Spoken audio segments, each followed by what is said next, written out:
एक और खबर से आपको आगाह करेंगे कि वजीर आला परवेज इलाही की जेर सदारत आला सतह का मुशावरती इजलास। पंजाब असम्बली में नंबर गेम के हवाले से भी बातचीत।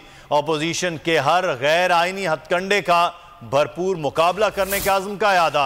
पंजाब में ऑपोजिशन इक़्तिदार के ख्वाब देख रही है, ये कहा गया परवेज इलाही की जानिब से। खावर अब्बास ब्यूरो चीफ लाहौर हमारे साथ मौजूद हैं। खावर, आगाह कीजिएगा, मजीद क्या अपडेट्स हैं?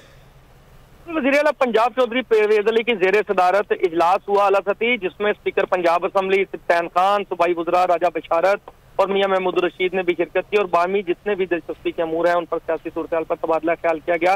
पंजाब में नंबर गेम के हवाले से तफसीली गुफ्तगू की गई। वज़ीर आला पंजाब का कहना था कि इनके पास नंबर गेम पूरे नहीं है और प्रोपेगेंडा फैक्ट्री जो है वो इनकी है, जिससे ये प्रोपेगेंडा तख्लीक करते रहते हैं। अभी ये ख्वाब देख रहे हैं सिर्फ और अपने लोगों को बता रहे हैं कि किसी तरीके से उन्हें मुतहरिक किया जा सके, मगर हम पहले भी इकट्ठे थे, अब भी इकट्ठे हैं और जो भी हमारे दरमियान फूट डालने की कोशिश करते हैं वो पहले की तरह उन्हें नाकामी का सामना होगा और नंबर गेम हमारे पास पूरी, और जब हम चाहेंगे तब हम एतमाद का वोट लेंगे। इससे कबल जो भी इमरान खान का हुक्म है उसके तहत हमने सारी चीजें की और आइंदा भी जो भी चेयरमैन तरीके इंसाफ अहकाम जारी करेंगे उन पर उसके मुताबिक ही अमल किया जाएगा। बहुत शुक्रिया खावर अब्बास साहब का।